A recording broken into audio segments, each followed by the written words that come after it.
Alors, bonjour. Bonjour, bonjour. Nous allons commencer. Bien. Donc, les programmes de traduction et le grec sont heureux de recevoir aujourd'hui Phyllis Aronoff et Howard Scott, deux traducteurs littéraires émérites qui vont avoir beaucoup de choses à nous raconter sur, vous allez nous dire de quoi vous allez nous parler, sur, entre autres, comment on obtient des contrats, comment ça se passe dans le milieu de l'édition pour la traduction littéraire, les réalités de travail de traduction littéraire en tandem. Donc, juste pour rappeler un peu, donc Phyllis et Howard ont traduit de nombreux auteurs québécois et autres. Ils ont reçu de nombreux prix. Phyllis a traduit Joséphine Bacon, Madeleine Gagnon, Stéphane Bourguignon, Naïm Katan, entre autres, Régine Robin, beaucoup de ses livres en collaboration avec Howard. Un travail récent sur Annie Janvier et Patrick Sénécal en collaboration. Oui.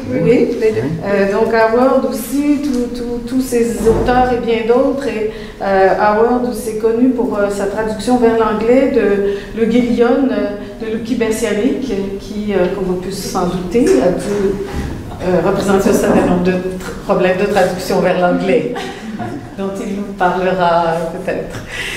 Donc, Phyllis et Howard souhaitent que vous interveniez au fur et à mesure, c'est ça? Si vous avez des questions, vous levez la main et ils vont tenter d'y répondre. Donc, vous avez la parole. Bon, je vais commencer en vous donnant juste un petit aperçu de mon parcours parce que quand j'étudiais, j'avais jamais pensé à faire de la traduction littéraire. Je pense qu'il existait très peu de cours. J'étais intéressée à la philosophie, la littérature, et c'est dans ces domaines-là que j'ai fait mes études. J'ai travaillé pendant quelques années dans les groupes communautaires, à la fonction publique, dans un CLSC. Et là, j'ai voulu changer de carrière, changer de métier. Je suis retournée aux études. J'ai fait une maîtrise en littérature langue anglaise. Mais j'avais toujours pas l'idée que j'allais traduire des livres. Là, j'ai rencontré Howard. Et toi, tu peux. Moi, j'ai toujours aimé les langues. Même avant que j'ai commencé à faire des études secondaires, je me demandais à mes sœurs aînées des questions sur le français, sur les boîtes de céréales.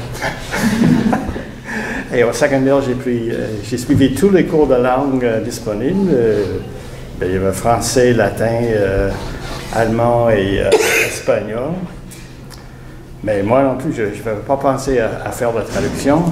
C'est seulement après que je suis venu au Québec que je me suis rendu compte que la traduction est vraiment importante. Et donc, j'ai fait un deuxième diplôme à Concordia en traduction. Mais même là, je ne pensais pas faire la traduction littéraire, mais il y avait on était dans des cours de littérature. Il y avait un groupe d'étudiants qui ont commencé à travailler ensemble sur des projets de traduction. Et on a même commencé à traduire le Guélion ensemble. Et il y avait on avait pensé à faire une maîtrise collective sur la traduction de Du Guélion, avec la traduction de livres, mais pour diverses raisons, les trois femmes ne pouvaient pas continuer. Donc moi, j'ai fini par faire une maîtrise sur les parties spécifiquement sur la langue dans le Guélion. Et après, j'ai continué à travailler dans la traduction littéraire. pour avoir le premier contrat de traduction littéraire, ça a pris longtemps. J'ai commencé avec un livre de Madeleine Gagnon, L'Antre. Mais une fois qu'on commençait à avoir des contrats, on a connu par des éditeurs. Mais mais en même temps, il faut gagner sa vie. Hein. C'est difficile de gagner sa vie avec les traductions littéraires. Donc, j'ai fait de la traduction générale pendant des années pour gagner mon pain. Et finalement, quand moi j'ai rencontré Howard, moi j'essayais de lire Le Guélion de Lucky Bersianic. Quand j'ai rencontré, j'ai su que lui, il le traduisait. J'ai dit, waouh! C'est pas possible! Comment il fait ça? Moi, j'avais de la difficulté à comprendre ce livre-là. Donc, j'ai eu beaucoup de respect pour lui. Et on a commencé, je sais pas comment, mais quand je travaillais dans différents emplois, j'étais toujours la petite anglophone de la boîte. Et on me demandait souvent de faire des petites traductions informelles. J'aimais ça, j'adorais ça, traduire n'importe quoi. Et quand j'ai rencontré Howard, j'ai su que mais c'est un métier, parce que quand moi j'ai étudié, il y avait très peu de cours en traduction et très peu en traduction littéraire. Donc on a commencé à travailler ensemble, à faire des contrats ensemble. Au début, je pense que je ne conseillerais pas à personne de faire comme nous on a fait. Je pense que la meilleure façon c'est de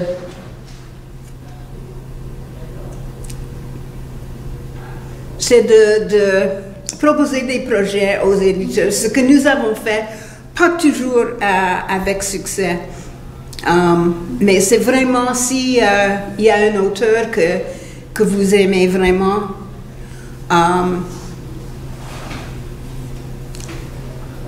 et si c'est surtout si c'est un auteur emerging, comme on dit, c'est le bon moment. Un traducteur qui commence avec un auteur qui commence, ça fait vraiment une très bonne combinaison. Et là, c'est aussi très bon d'avoir de bonnes relations avec les éditeurs. Ça, il y a des traducteurs qui il n'y en a pas en masse, mais il y a des traducteurs littéraires dont l'éditeur m'a dit j'accepterais n'importe quel livre qui m'est recommandé par tel ou tel traducteur. Ça, c'est vraiment c'est magnifique d'avoir une relation comme ça. Malheureusement, nous connaissons quelques éditeurs, mais ils ne nous font pas confiance à ce point-là.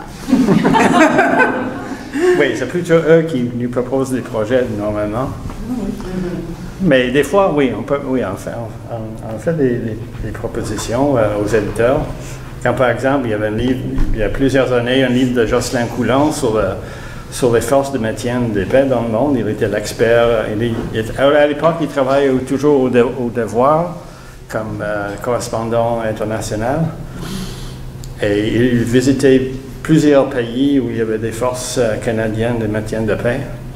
Et nous trouvions que c'était un livre intéressant. Nous avons monté un dossier avec les comptes rendus et on a traduit des extraits des comptes rendus. On a monté tout un dossier pour proposer aux éditeurs et ça a marché dans ce cas-là avec University of Toronto Press. Et c'est un livre qui apparemment qui se vend toujours parce que tous les 2 ans à peu près, on reçoit un petit chèque de redevance. Très petit, parce qu'ils nous disent pour des montants en bas de $25, on ne fait pas de chèque, donc il faut qu'ils attendent quelques années avant de pouvoir. Oui. Donc, Mais c'est rare d'avoir des redevances parce que normalement... Même ça, c'est assez rare. Oui, oui. Parce que normalement, on va dire que après la première impression, on va commencer à recevoir des redevances. Ça, c'est des choses qu'il faut négocier parce que la plupart du temps, ce qu'on reçoit, c'est le montant que l'éditeur reçoit du Conseil canadien des arts. Donc, c'est 18 sous le mot, 25 sous pour la poésie. Je sais pas, c'est aussi, c'est très intéressant la différence entre le monde de l'édition langue anglaise et langue française. Par exemple, souvent les livres, nous on traduisait, surtout au début, on traduisait beaucoup dans les sciences humaines. Et des livres qui étaient publiés par des maisons pour le grand public, livres comme des livres de Boréal, sont souvent, la traduction est souvent publiée par une presse universitaire. Donc je me suis toujours posé la question, mais est-ce que les francophones sont plus intelligents, sont plus instruits? Je ne sais pas, mais c'est juste une question de la structure du monde de l'édition. Oui. Par exemple, j'ai traduit 2 livres de Gérard Bouchard qui étaient publiés chez Boréal, mais ils ont été édités en anglais par l'University of Toronto Press. Juste par curiosité, il y a combien d'entre vous qui veulent faire de la traduction littéraire ou qui le font déjà, qui en font déjà?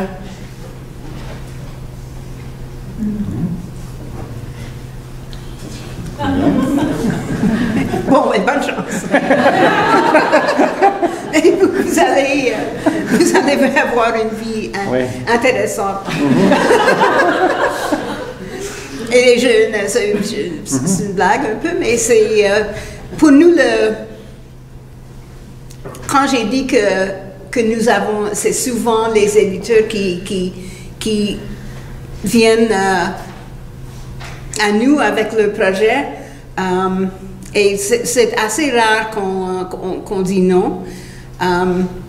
Donc, ça veut dire que nous, on ne choisit pas toujours qu'est-ce qu'on va traduire. Mais ça, c'est intéressant parce que ça nous induit dans des directions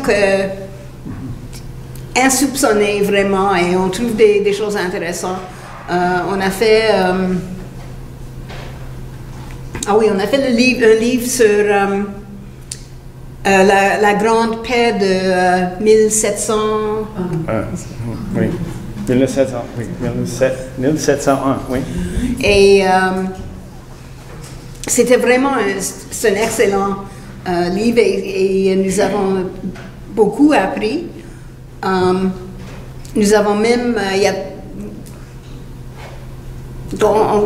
on pensait que c'était un événement extraordinaire qui était vraiment pas assez bien connu.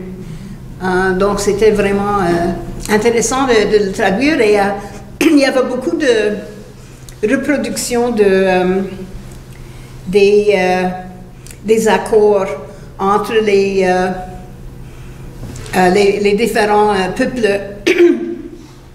Et c'était toujours en français et dans la langue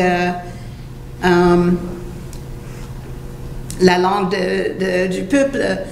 Et nous avons, eux, à les traduire. Il y en avait quelques-uns qu'on a pu trouver, mais les autres, on a eu à les traduire nous-mêmes.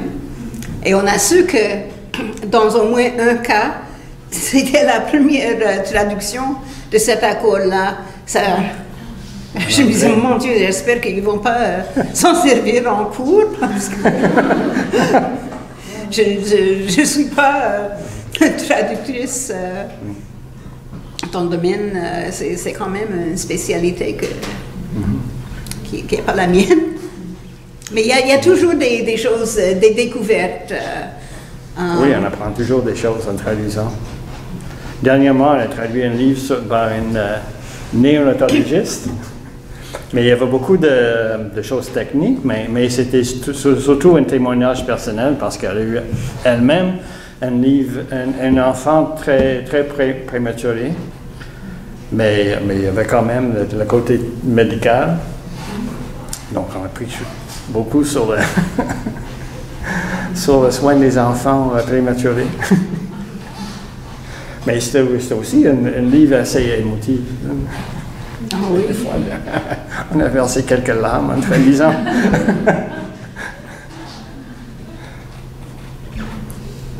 Bon, qu'est-ce que vous voulez savoir? Est-ce que vous parlez, oui, est-ce qu'on parle des processus? Oui, c'est une petite question. J'ai pas bien, peut-être que vous l'avez dit, mais je n'ai pas bien compris. Vous avez dit que vous êtes arrivé au Québec à un moment donné, vous arriviez d'où? De l'Ontario. L'Ontario? Oui, j'étais élevé dans le sud de l'Ontario, très unilingue comme milieu. Okay. Et moi, je suis originaire de Montréal. De Montréal. Très bien. Ben oui, j'ai une autre question. Comment vous travaillez à vous? Ah, ça c'est... Ben normalement, il y a un qui... plus souvent, c'est moi qui fais le premier brouillon, puis après, Phyllis va le regarder, le critiquer, puis le retravailler, puis ensuite on va travailler. Réviser, oui. Puis ensuite, on va travailler ensemble pour régler des problèmes. C'est chicané sur les virgules. On ne divise pas. Je pense que ça pourrait arriver une situation où il y a vraiment des voix différentes dans différentes parties du livre et peut-être on diviserait le travail en deux et moi j'en ferais une partie et Howard en ferait une partie, mais normalement c'est comme on fait plusieurs passes, c'est nous deux qui faisons tout le texte et ça fait que la voix est vraiment, il y a une voix quand on finit. Puis est-ce qu'il y a des fois où c'est toi qui fais le premier jet, Phyllis, ou actuellement ça va être Howard? C'est arrivé plusieurs fois, mais je sais pas, c'est ta façon de travailler, c'est comme ça, mais à la toute fin, il y a toujours beaucoup de questions à régler. Il y a des choses qui se règlent en cours de route, on ne sait pas toujours comment, mais on arrive à presque inconsciemment à une voix uniforme pour le livre. Mais il y a toujours beaucoup de questions et c'est là que nous travaillons beaucoup ensemble, nous discutons beaucoup. Et c'est vraiment, je trouve que c'est une bonne façon de travailler parce que un livre c'est long. Et quand on est rendu au milieu, mais ça veut dire qu'on a tout ce qu'on a fait, on a juste encore la même quantité de travail à faire et c'est vivre dans un univers pendant un bout de temps. Donc c'est bien de le partager, surtout avec un livre comme les livres de Patrick Sénécal. C'est vraiment, on a fait des livres très variés. On a fait des livres de critique littéraire, on a fait des livres de théorie, anthropologie, histoire, beaucoup de livres. C'est peut-être une bonne chose que c'est plus à la mode, mais les livres What does Quebec want? Un éditeur m'a dit une fois que quand on avait quand cette question-là arrivait de l'actualité, oui. Oui, quand la question de souveraineté du Québec, c'est de l'actualité. Oui. C'était toujours très, très bien bon pour les éditeurs. Parce que, Et c'est pas toujours les livres les plus intéressants à traduire, mais quand même. Donc ça fait que... Non, mais je peux, par rapport à la technique à deux, vous dites que ça améliore le texte d'être deux dans le même texte, mais au niveau du temps, est-ce que vous en sauvez un peu? Parce que plus terre à terre, un peu monétairement, ça ne doit pas être nécessairement payant d'être à deux? Non, je pense pas que ce soit payant. C'est beaucoup. Moi, mais Howard a fait de la traduction commerciale à son indépendant. Comme indépendant. Et moi, j'ai travaillé aussi pendant des années au gouvernement québécois, à la fonction publique. Donc, ça fait que parce que quand c'est vraiment... encore, je dis qu'on n'a pas vraiment de bons exemples parce que pour un livre qui est vraiment un livre littéraire, on veut pas prendre le temps que ça prend. Et si on a un autre gagne-pain, on n'est pas obligé de toujours... ça, c'est une des choses que nous sommes vraiment... notre situation au Canada, on ne peut pas dire qu'on est bien payé les traducteurs littéraires, mais vraiment, c'est beaucoup mieux que nos collègues en Europe qui sont moins bien payés et qui ont des conditions beaucoup plus difficiles que nous. Ça dépend du pays. Oui. Il y a certains pays, c'est meilleur que d'autres. Les Norvèges, c'est très bien. L'Allemagne, mais je pense qu'en Italie, ils sont très mal payés. En France aussi, je pense. Oui.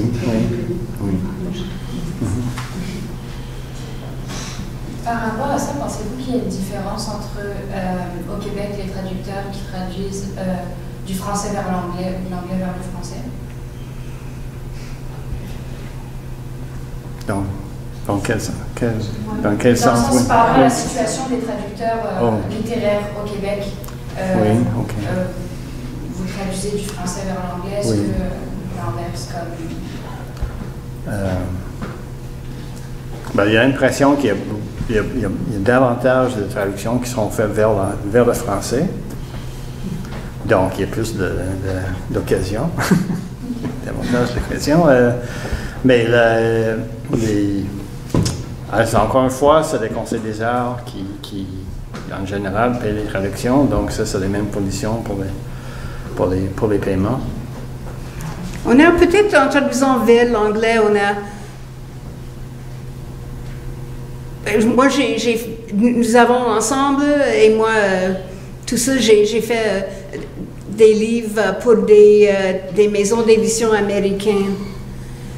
Et ça, c'est une possibilité. Je ne pense pas que les traducteurs vers le français auraient la... Non, c'est pas vrai. Par exemple, Laurie Saint-Martin et Paul Gagné ont traduit pour les maisons d'édition en France des livres canadiens. Mais c'est pas facile d'être publié en France par un traducteur québécois. Non, c'est ça. Des fois, il y a des coéditions, comme Laméac et... ensemble. Oui. Mais là, des fois, il faut faire des compromis linguistiques.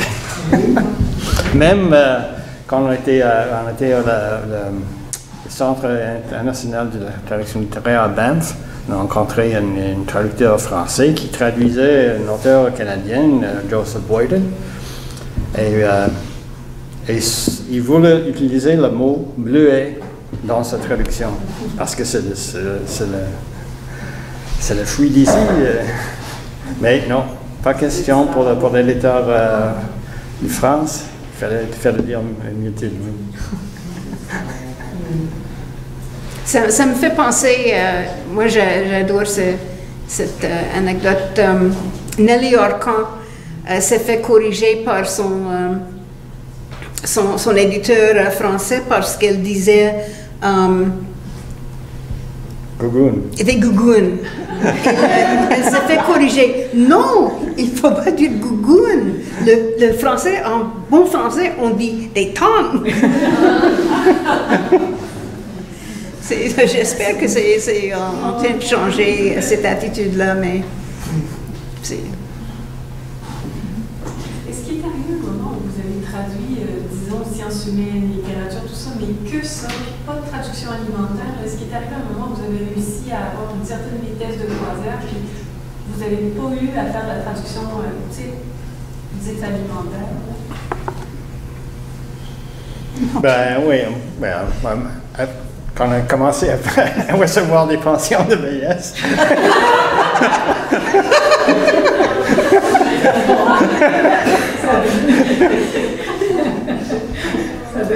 Pas avant, oui. Peut-être aussi si moi j'avais... mais si tous les deux, on avait mis vraiment toutes nos énergies dans ça, mais on n'était plus...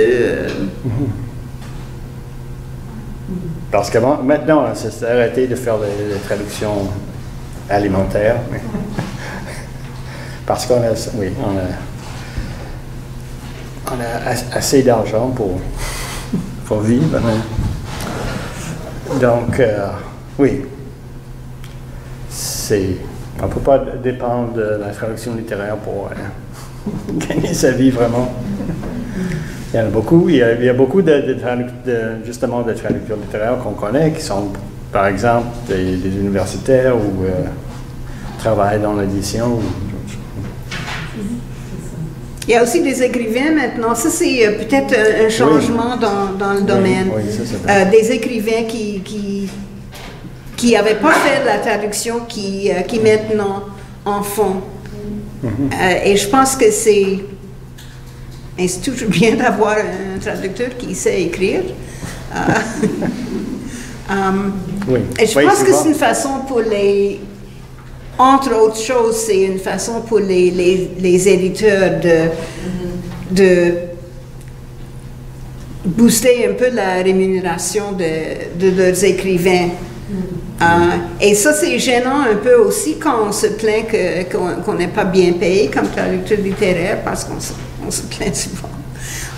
Mais finalement, ça arrive souvent que nous, on est mieux payé que l'auteur du livre qu'on traduit. Surtout pour nous, ce sont des livres, quand ce sont des livres savants ou des livres de poésie ou ce genre de livre-là, l'auteur ne fait pas beaucoup d'argent. C'est vrai que les auteurs ont accès à d'autres sources de revenus, mais c'est gênant quand toi, comme traductrice, tu reçois plus d'argent que l'auteur du livre. Parce que quand même,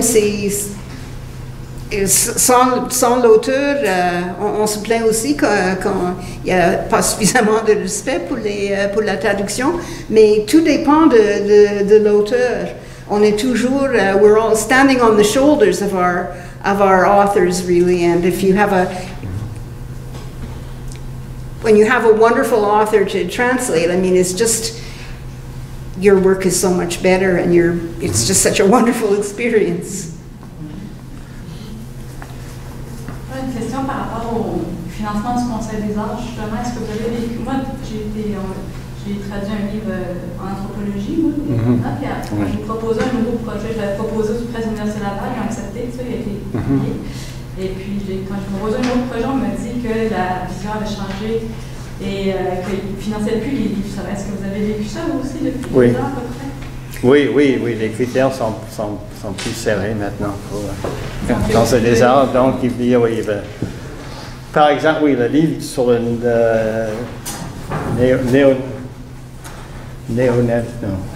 néonatologie, oui. Quand on a traduit, il ne trouvait pas de subvention pour la traduction. Et finalement, l'auteur original a eu des fonds de recherche, puis elle a dit, je vais payer la traduction avec ça. OK, mais c'est pas le Conseil des arts. Non, c'était pas le Conseil des arts qui était. Et ça c'était... je crois qu'il y a une... SHRC en anglais. CRSH. Ah. Oui. Conseil de recherche en sciences. Oui, des fois on peut avoir des subventions. Je ne sais pas si eux, ils vont subventionner ce genre de livre-là, parce que je sais que le Conseil des arts a décidé de ne plus les subventionner. Et nous, pendant un certain temps, le Conseil des arts demandait à l'Association des traducteurs littéraires notre avis avant de faire de réviser sa politique de subvention. Maintenant, plus ça. Nous, on a su, on avait 2 contrats signés et les deux livres ont été refusés par le Conseil des arts. Jusqu'à ce qu'ils fassent ce changement-là, c'était presque automatique.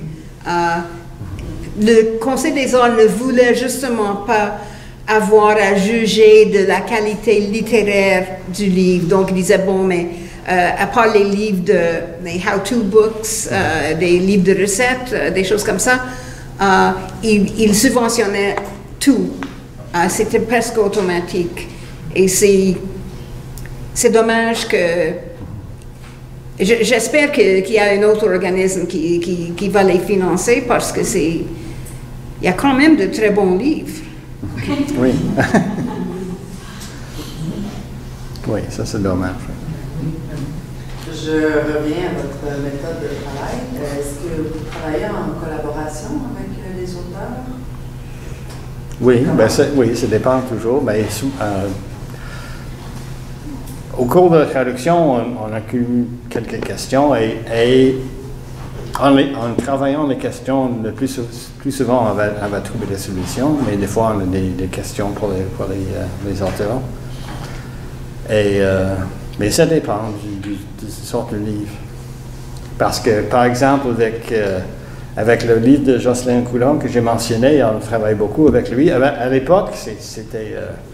il y a plusieurs années, il y avait beaucoup moins de ressources sur l'Internet pour les recherches. Et lui, il nous fournissait beaucoup de documents, comme les documents de l'ONU, les versions anglaises des documents qu'il a utilisés. Et lui, il était très, très organisé, il faut dire. Phyllis l'appelait « our tiny perfect author ». Parce qu'il est aussi assez petit. Ça dépend aussi de l'auteur, hein, parce que il y a des auteurs qui disent, bon, ben, c'est vous les traducteurs, c'est vous les experts, faites comme vous voudrez, moi je suis là pour répondre aux questions. Il y en a d'autres qui veulent vraiment participer. Il y en a aussi, malheureusement, des fois qui parlent, qui n'ont pas vraiment une maîtrise de l'anglais, mais qui insistent pour avoir le mot à dire. En parlant des... je voudrais vous lire, en parlant des auteurs, parce que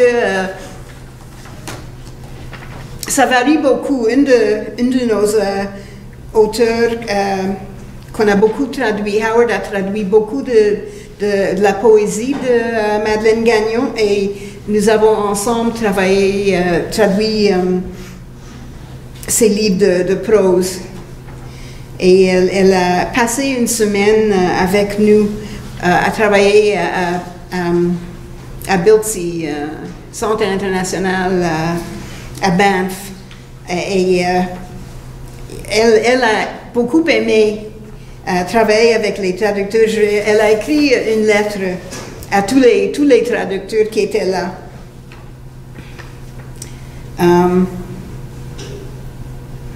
Lors d'une des nombreuses discussions dédiées aux problèmes liés à la traduction, j'ai compris que, contrairement aux écrivains dont le premier regard est souvent teinté de méfiance, d'envie ou d'esprit comparatif, opposant à leurs propres écrits celui de l'autre, le premier mouvement des traducteurs consiste à ne pas juger, mais plutôt à comprendre. Stimule les traducteurs, à moins qu'ils soient déviés de leur mission première, du fait de leur état d'écrivain. Ce qui les porte, c'est le simple désir de bien lire le texte d'origine et de le traduire avec justesse dans la langue d'arrivée. Ce qui n'exclut évidemment pas la liberté intégrale dans une recréation du texte ou du livre à traduire. Y a-t-il meilleure façon d'aimer l'écriture de l'autre qu'en lui redonnant vie dans une autre langue, la sienne propre? Y a-t-il plus bel et plus studieux amour des livres ou des textes? Je ne pense pas.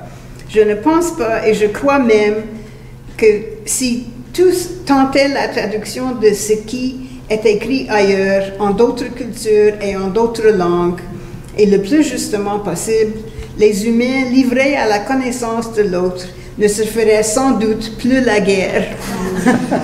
C'est un peu idéaliste, mais j'ai beaucoup, on a adoré recevoir ça. C'est une auteure avec qui elle nous disait justement, je ne connais pas l'anglais, faites comme vous voulez, je vous fais confiance. Et quand on avait des questions, parce qu'on a quand même des questions, elle a répondu, mais elle nous a laissé vraiment toute la liberté de faire nos traductions.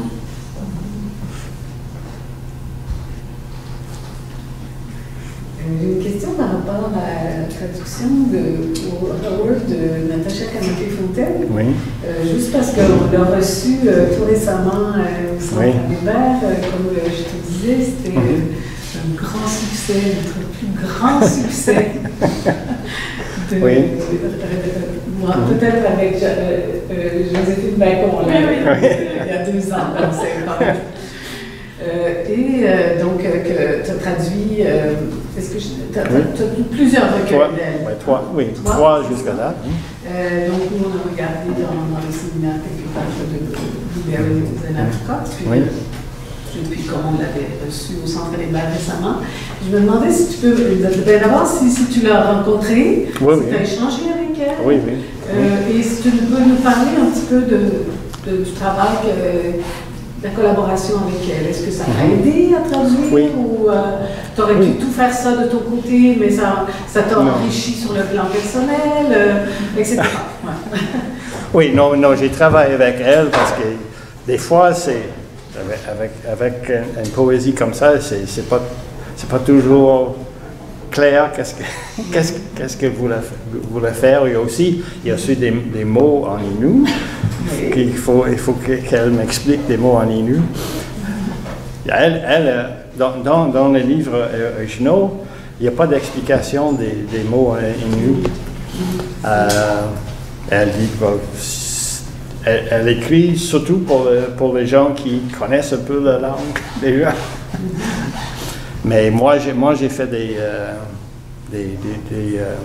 glossaires des termes en Innu dans les livres, peut-être pas dans les derniers.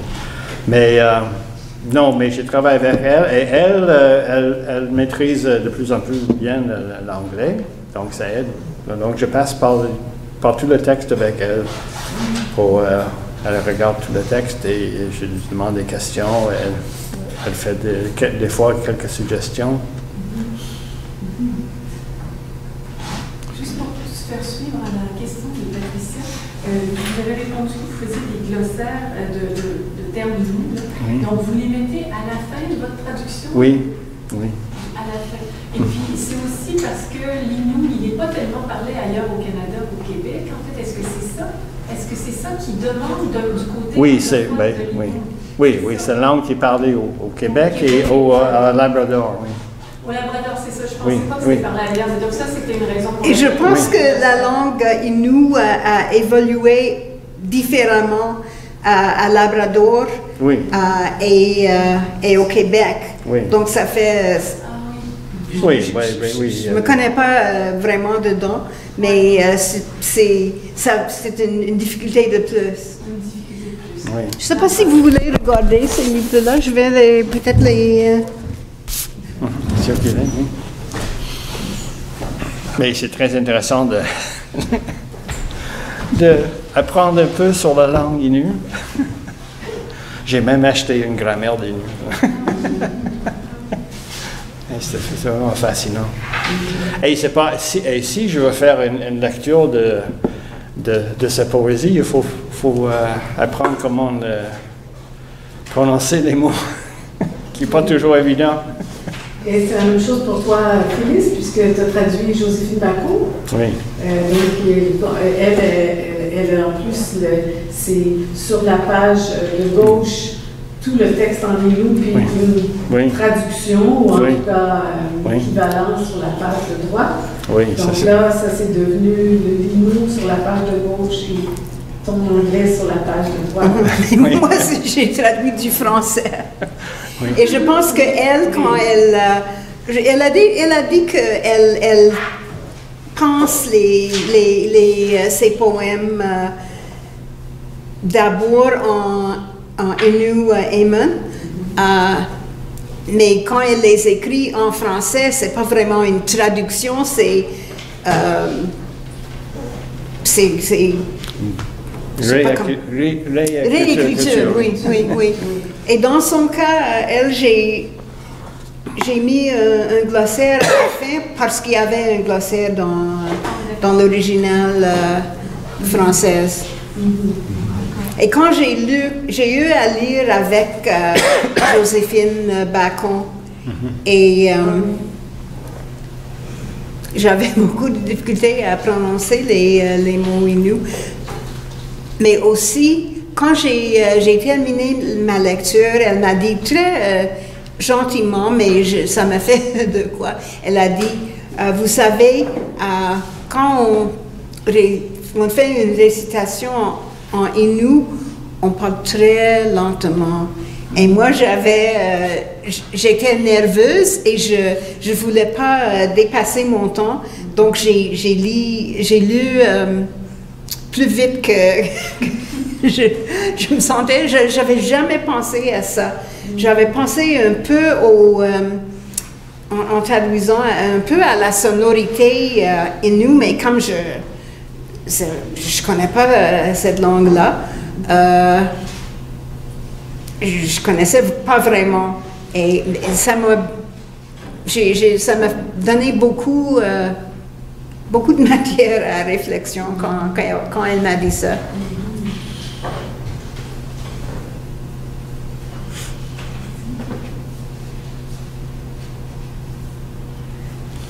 Moi, j'ai une question sur on m'a parlé de ça tout à l'heure dans notre séminaire avant de le recevoir. Simon, tu sais, la question... Oui, c'est ça, le rôle de l'association? C'est ça, en tant qu'étudiant à l'université, est-ce que ce serait avantageux pour nous de s'inscrire à l'association des traducteurs littéraires? Quels seraient les avantages, en fait? Vous pouvez nous en parler un peu de l'association, à quoi ça sert aujourd'hui quand on est un aspirant traducteur littéraire? Mais tout d'abord, les frais d'adhésion pour les étudiants sont minimes. Donc, ça vous met en contact un peu avec le milieu. Vous recevez des bulletins, je ne sais pas... Oui, des bulletins régulièrement. Il y a possibilité d'assister aux réunions qui sont, comme toutes les réunions, ne sont pas toujours passionnantes, mais ça vous donne un peu la possibilité de connaître le milieu. Donc moi, je dirais que ça vaut la peine. Oui, par exemple, dans le bulletin, il y a des événements aussi, il y a des occasions pour publier des traductions, par exemple des revues. Il y a de plus en plus maintenant, j'avais pensé à ça tout à l'heure, il y a beaucoup de revues online maintenant, où il y a la possibilité commencer à publier des extraits de traduction, ça peut être un début dans le domaine avant de trouver un éditeur pour publier un livre. Et même avec Bleuet et Blico, j'avais traduit j'avais publié des extraits dans une revue avant de faire le livre au complet. Donc, un nouveau traducteur pourrait, c'est ça, proposer des extraits de traduction à la revue. Et sur la base de ça, carrément, comme vous disiez tout à l'heure, aller voir un éditeur qui a le genre, qui a l'habitude de publier ce genre de livre et dire, voici, ce livre est intéressant, j'en ai déjà traduit un extrait, que diriez-vous que je fasse la traduction? Carrément là, c'est ce que vous dites. Il faut aller soi-même faire ce genre de démarche. Oui, ça aide d'être déjà publié dans une revue. Il faut s'assurer d'avoir la permission celui qui est l'auteur, ou souvent c'est pas l'auteur, des fois c'est pas l'auteur qui détient les droits. Donc il faut toujours s'assurer d'avoir la permission soit de l'auteur ou de l'éditeur. Il y a un autre phénomène maintenant avec des médias sociaux, c'est des poètes qui vont publier des poèmes sur Facebook ou Instagram, sans jamais les mettre dans un livre. Et j'ai déjà fait ça avec quelques poèmes de Natacha. J'ai traduit des poèmes qu'elle avait mis sur Facebook dans une revue. Donc ça, c'est pas payé du tout, mais... Comme des terrains pratiques. Oui. Aussi, c'est pour l'amour de ses poèmes. Elle a fait un très beau poème. Elle est allée au Parlement d'Ottawa le 1er juillet, puis il y avait des manifs des Autochtones pour le Dominion Day, comme on dit ça. Elle a fait un très beau poème pour cette occasion, qu'elle avait, à ma connaissance, elle a seulement publié ça sur Facebook.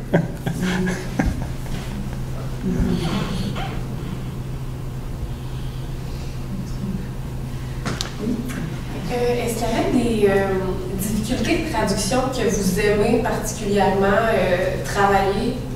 Je ne sais pas comment dire autrement, mais dans des livres qui vous ont donné des défis, mais que vous avez apprécié les défis. Oui, mais ça, c'est toujours intéressant. Ça fait longtemps, mais avec Luc Guélian, il y avait beaucoup de choses dans le livre sur le sexisme dans la langue, surtout particulièrement la langue française. Donc, pour faire la version anglaise, il fallait adapter. J'ai beaucoup travaillé sur j'ai fait une mémoire de maîtrise sur ça, de l'adaptation vers l'anglais. Donc, il y avait même,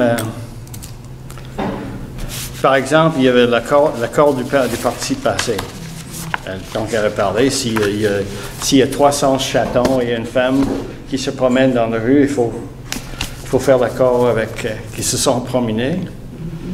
Il faut faire l'accord du participe passé au masculin. Donc, c'est pas du tout la même chose en anglais. Qu'est-ce que j'ai fait? Donc, mais il y a quand même le phénomène anglais. On parle toujours l'utilisation de their au féminin, au singulier, je veux dire. Donc, j'avais mis dans le texte the masculine embraces the feminine, which is, ça c'est dans le texte original. It's illogical to say, everyone, please take off their boots. Parce que les gens vont dire, il faut dire his boots, oui. Mais c'est naturel pour les anglophones de dire their boots, en tout cas. But it is logical to say, everyone, take off his boots when there are 300 women and one man in the room?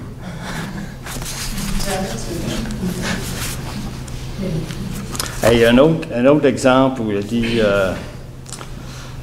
le ou la coupable doit être puni avec un E à la fin, puni au féminin. Moi j'ai traduit ça avec the guilty one must be punished whether she's a man or a woman.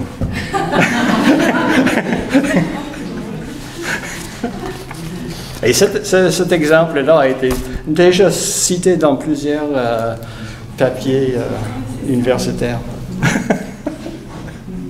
Mais c'est drôle parce que souvent les traducteurs aiment des problèmes de traduction et surtout les solutions.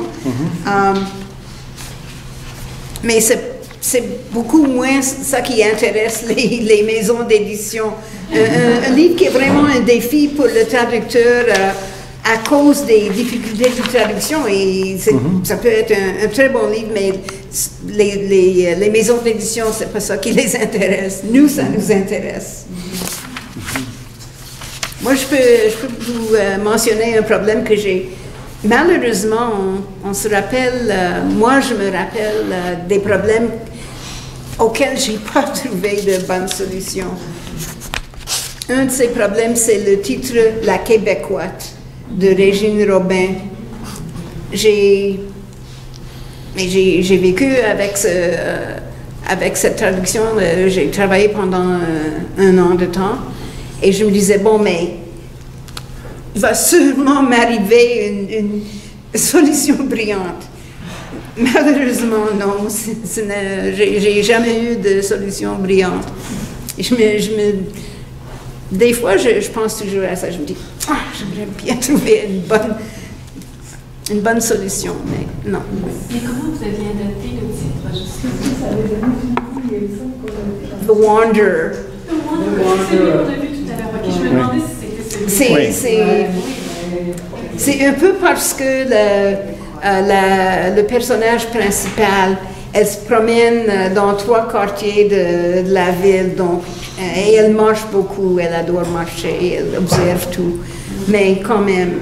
Et aussi, il y a la question, le fait que c'est une juive d'origine française dont les parents, la grande famille, il y a beaucoup qui ont péri dans l'Holocauste, donc Wandering Jew, mais c'est tellement un cliché. Bon, mais c'était... C'est une belle modulation quand même. C'était le mieux que j'ai pu faire. Mais il faut, des fois, il faut accepter qu'on ne peut pas toujours avoir il faut faire des choix, on ne peut pas toujours avoir la traduction parfaite. Bien. Est-ce que les maisons d'édition vous ont laissé de la place pour parler de problèmes de traduction, par exemple en préface, que vous avez profité de cette place? Des fois, oui. Mais on ne fait pas souvent, non. Mais justement, avec le premier livre de traduction littéraire que j'ai fait, c'était L'Antre de Madeleine Gagnon. Je l'avais proposé au Coach House Press à Toronto. Puis là, il y avait un editorial board qui était bénévole. Il y avait quelqu'un qui répondait, c'est très bien le livre, mais ça va prendre une préface. Donc j'ai écrit une préface, donc je suis assez content. Et finalement, après quelques temps, le livre a été finalement accepté.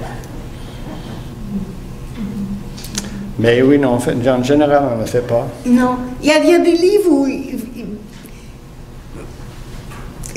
qui se prêtent vraiment à une préface ou un postface du traducteur, mais moi je ne dirais pas tous. Sauf que c'est une bonne façon de peut-être sensibiliser les lecteurs.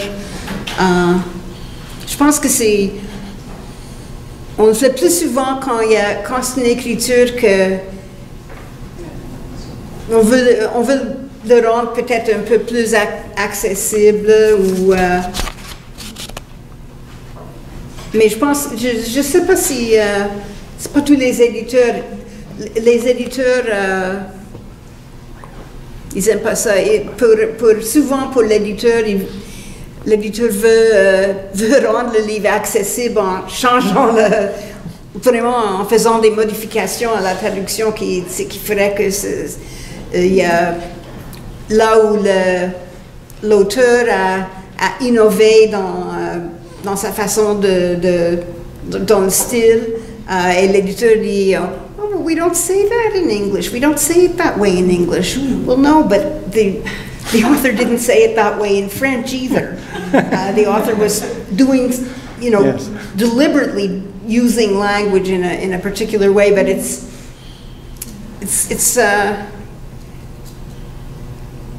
moi je dirais que si vous ne devenez pas tous des traducteurs littéraires, peut-être il y en aurait parmi vous qui travailleraient comme pour une maison d'édition là, parce que je ne sais pas si c'est structuré de la même façon, si les gens ont les mêmes rôles, mais dans les maisons de langue anglaise, there's an editor.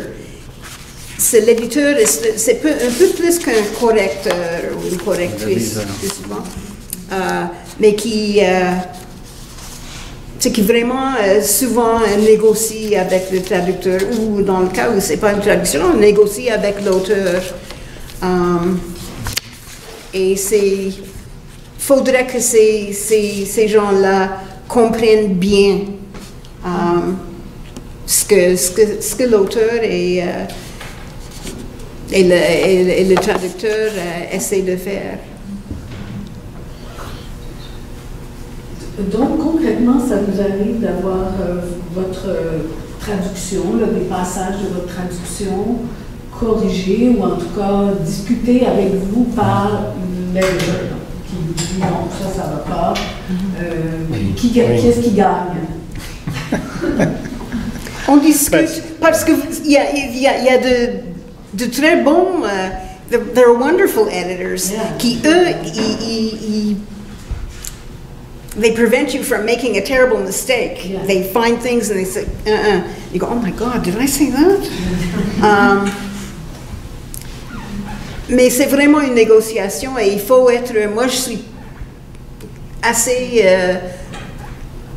sur la défense, mais il faut être vraiment ouvert. Et il faut voir ça comme une collaboration. Et il faut chacun essayer de convaincre l'autre et on arrive à un compromis. C'est pas une étape dont on parle souvent. On a l'impression que le traducteur littéraire, justement, vous deux, vous travaillez ensemble, il y en a un qui a révisé l'autre, vous avez fini votre traduction, vous en êtes content, vous la remettez à l'éditeur. Et plus ou moins, ça s'arrête là. Le livre va être préparé et il va aller sur les tablettes. Mais là, on oublie cette étape-là dont vous parlez, où il y a des choses qui vont se passer quant au choix du titre, même, du livre. Oui. Je ne sais pas si vous avez des exemples ou des passages du texte, puis on en parlait justement tout à l'heure, les difficultés qu'est-ce que c'est que traduire? C'est quand même s'approcher du style qui est propre à l'auteur. Et si ça veut dire quelquefois des accros à la langue, parce que c'est ce que l'auteur a fait dans la langue originale, ben, il y a quelque chose de ça qui doit être conservé sous une forme ou sous une autre. Puis là, si l'éditeur arrive et dit non, ça c'est pas bon parce que c'est pas comme ça qu'on dit en français ou en anglais, ben, on a un problème. Mais il y a de moins en moins de maisons d'édition là, qui emploient des editors. Parce que ça coûte cher, même si les editors sont assez mal payés. Il n'y a pas non plus, il n'y a pas vraiment de formation spécifique pour ce genre de travail. Et il faudrait vraiment, parce que c'est quand même assez spécialisé. C'est souvent quelqu'un qui écrit bien, qui connaît la langue, mais c'est pas suffisant. Mais ça dépend aussi la maison. Souvent, les petites maisons littéraires font pas beaucoup de révision de tout. Tandis qu'un éditeur universitaire comme l'Université de Toronto, il y a un éditeur qui passe par sur tout le livre, il fait beaucoup de corrections, de suggestions. Et en ce qui concerne les titres des livres, les maisons d'édition considèrent que c'est un marketing decision. Donc, on n'a pas toujours un mot à dire dans ça. Oui. Oui, on a un mot à dire, mais il faut en discuter, négocier. Et souvent, il faut décider le titre avant que la traduction soit finie, parce qu'il veut commencer déjà à faire la publicité sur le livre qui va sortir. Donc, il faut... Oui, ça, c'est un vrai problème. Oui, on aimerait attendre le dernier pour décider le titre à la fin, mais souvent il faut savoir avant. Est-ce que c'est aussi de traduire la 4e page de couverture? Parfois, c'est décider le titre, puis sur la couverture arrière. Oui. Traduire cette page-là avant même d'avoir traduit le livre. Souvent, c'est écrit avant que nous, on fait la traduction. Et c'est écrit par quelqu'un qui connaît plus ou moins le livre. Je pense qu'on devrait, nous, les traducteurs, insister pour écrire, parce qu'on a déjà eu un livre où il y avait des erreurs, factual errors in the back cover copy. Ça arrive. Oui, souvent, ce n'est pas une traduction du livre original, c'est écrit par l'éditeur en anglais.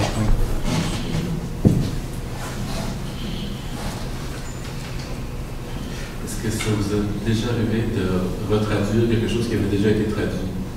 Donc, il y a déjà eu une traduction une fois en anglais, puis on l'a retraduit, donc vous avez... avec Lulgelian. Parce que, il y a une longue histoire, je vais essayer d'être bref, mais il y avait un groupe d'étudiants à Concordia qui va commencer à travailler le livre, et on cherchait un éditeur. Mais en même temps, il y avait un groupe d'étudiants à l'Université Victoria qui va commencer à traduire. Donc, ils ont trouvé un éditeur avant. Donc, il y avait une première traduction qui était publiée en anglais, qui n'était pas très bonne, à mon avis. Et donc,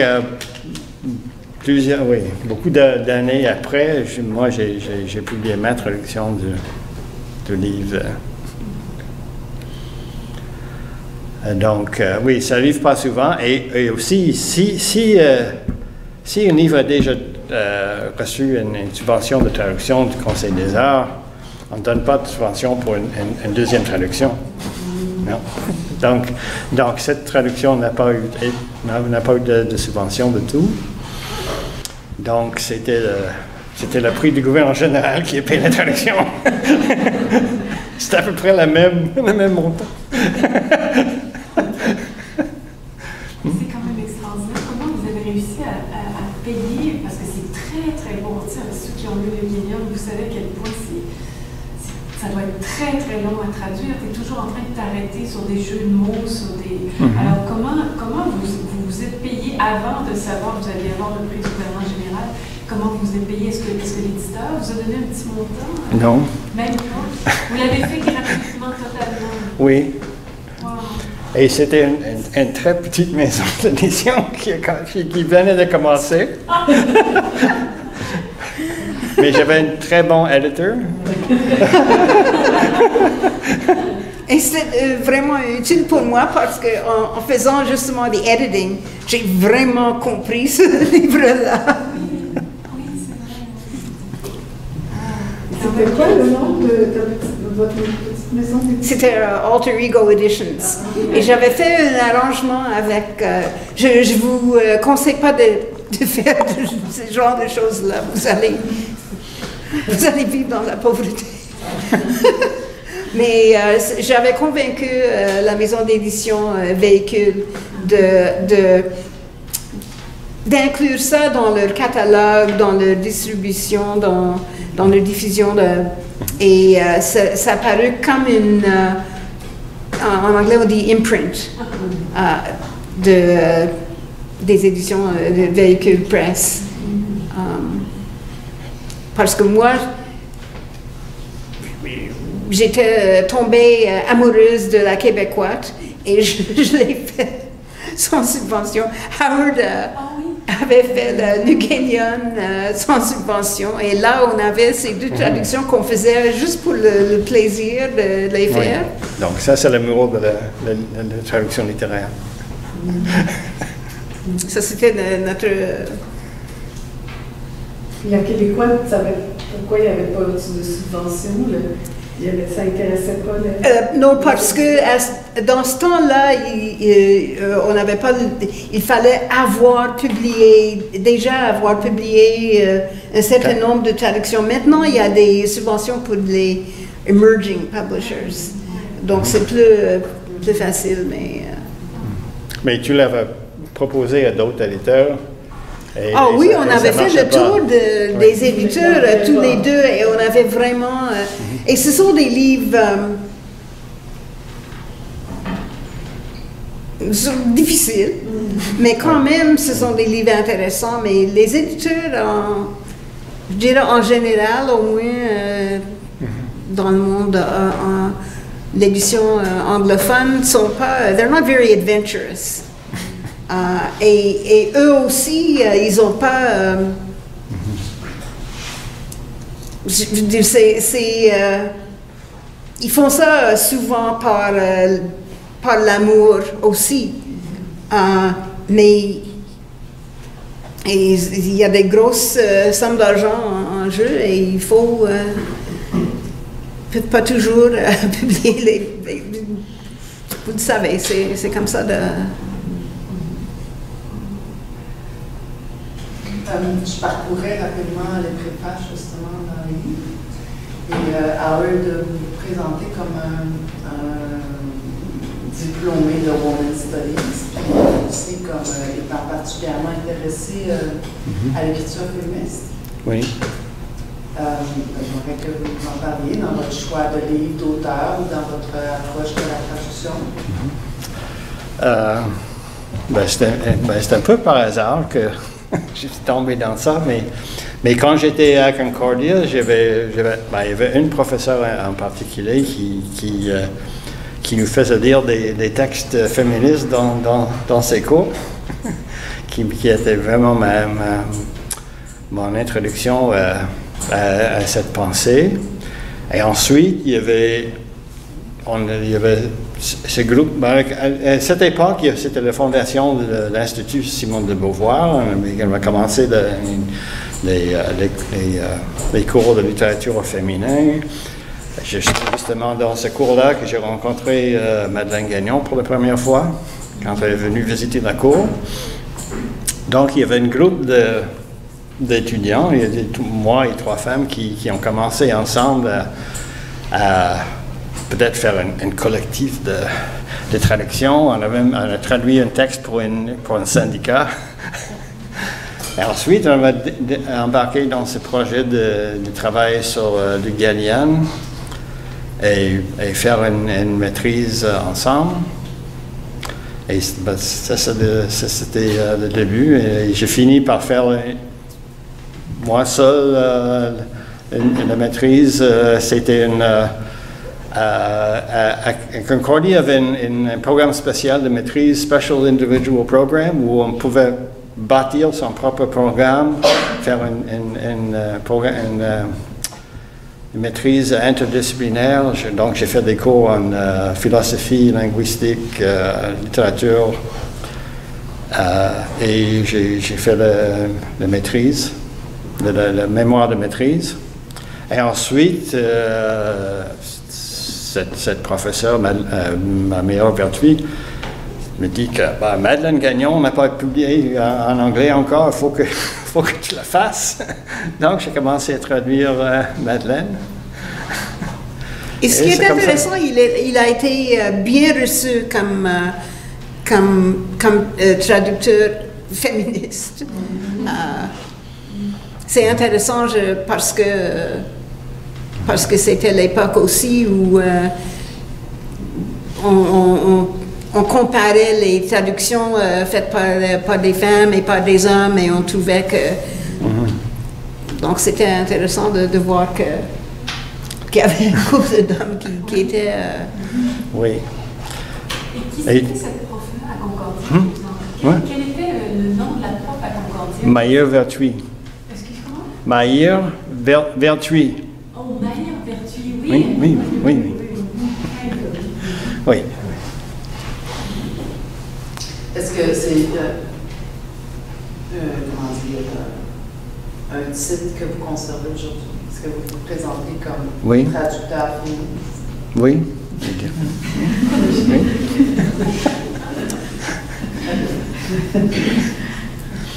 Et même, il y a toujours, il y a un site, academia.edu,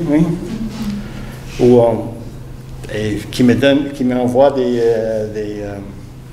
des notifications que mon nom a été cité dans un papier. Souvent, c'est un autre Howard Scott.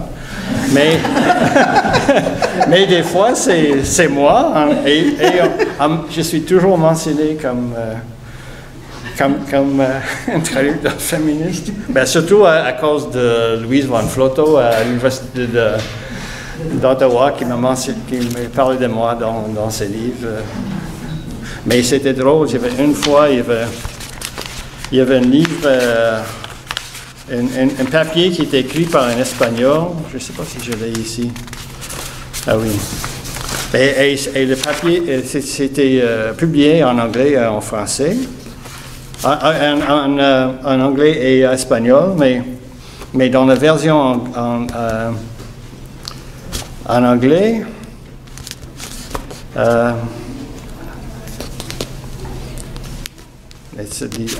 it would not surprise us to see how an important group of female Canadian translators, among them Suzanne de Lotbinière-Harwood, Barbara Godard, Alice Parker, Shari Simon, Louise von Flotow, Howard Scott, and Marlene Wilderman, started to produce in the 1980s a series of assertive interventionist and deliberately feminist translations which display a profound complicity between author and translator. Honorary woman. Oui. Et c'est la même chose en espagnol, c'était traductores canadienses.